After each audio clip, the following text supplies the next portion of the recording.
B J P ചെറുതായിട്ട് കാണാൻ പാടില്ല. 140 കോടി ജനങ്ങള് തെരഞ്ഞെടുത്ത ഒരു ഗവൺമെന്റ് 12 വർഷമായിട്ട് ഇവിടെ ഭരിക്കുകയാണത്. ഒരു അഴിമതി ചൂണ്ടിക്കാണിക്കാൻ പറ്റുമോ? നമ്മൾ ബി ജെ പി എന്ന് പറഞ്ഞ കുറ്റം പറയുന്നു. ഒരു അഴിമതി 12 വർഷമായിട്ട് ബി ജെ പി പാർട്ടിയിൽ നമുക്ക് സംഭവിക്കാൻ പറ്റുമോ? എത്രമാത്രം ഇന്ത്യ വികസിച്ചു.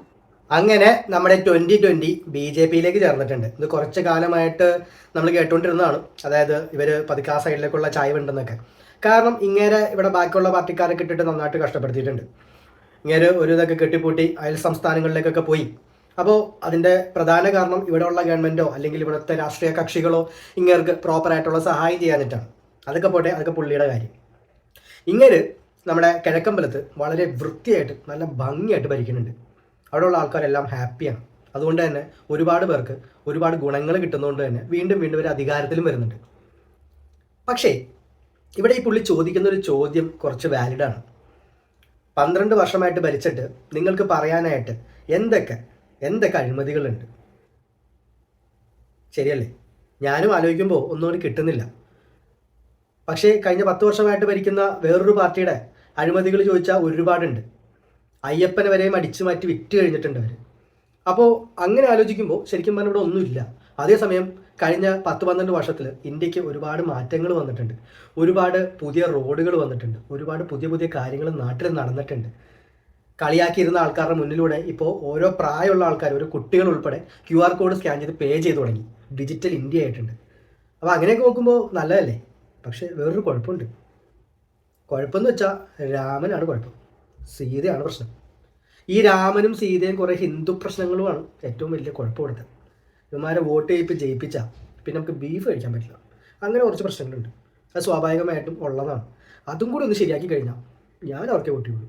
കാരണം വികസനം വരണം, നാട് നന്നാവണം. അപ്പൊ ഞങ്ങൾ ഇന്ന് ഇന്ത്യ ഭരിക്കുന്ന ഏറ്റവും നല്ലൊരു ചോയ്സ് ഞങ്ങൾ ഏറ്റെടുത്തു. തീർച്ചയായിട്ടും കേരളത്തിലേക്ക് തിരിച്ചു കൊണ്ടുവരിക എന്നുള്ളത് NDAയുടെ ആവശ്യമായിരുന്നു, നരേന്ദ്രമോദിജിയുടെ ആവശ്യമായിരുന്നു. എന്റെ പ്രസൻസ് അല്ലെങ്കിൽ എന്റെ സേവനം കേരളത്തിന് ആവശ്യമുണ്ടെന്ന് BJPയും NDAയും തീരുമാനിച്ചു. നമുക്ക് അങ്ങനെയുള്ള കാര്യങ്ങള് ഞമ്മല്ലോ BJP എന്ന് പറയുന്നത് ഒരു വ്യക്തിയിൽ നിൽക്കുന്ന ഒരു പ്രസ്ഥാനമല്ല.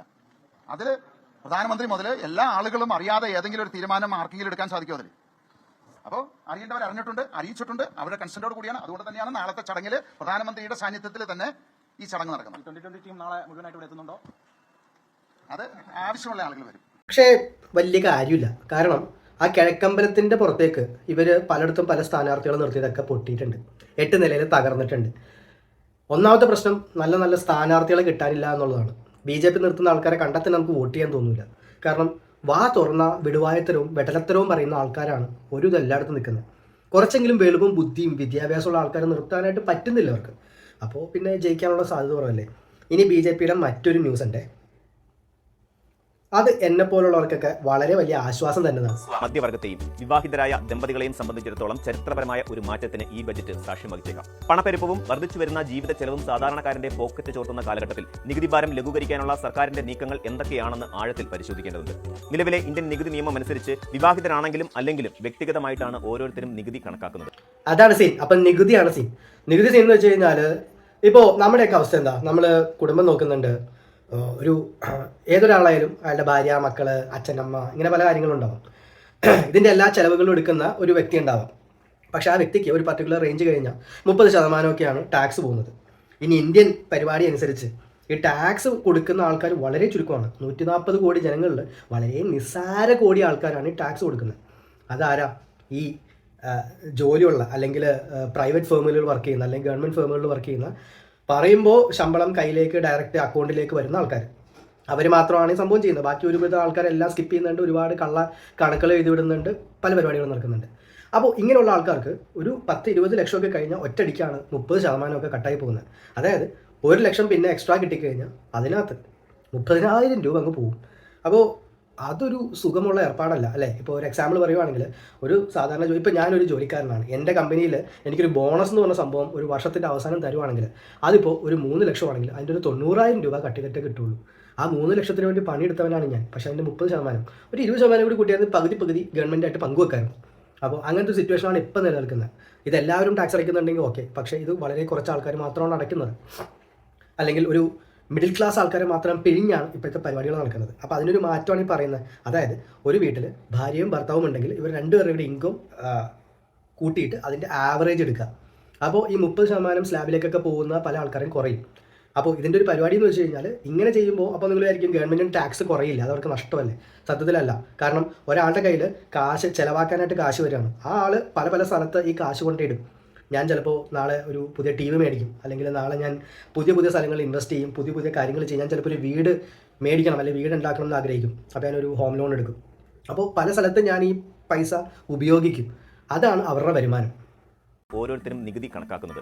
എന്നാൽ 2026 ബജറ്റിൽ ജോയിന്റ് ടാക്സേഷൻ അഥവാ ദമ്പതികൾക്ക് ഒരുമിച്ച് നികുതി റിട്ടേൺ ഫയൽ ചെയ്യാനുള്ള സംവിധാനം സർക്കാർ അവതരിപ്പിക്കാൻ ഒരുങ്ങുകയാണ്.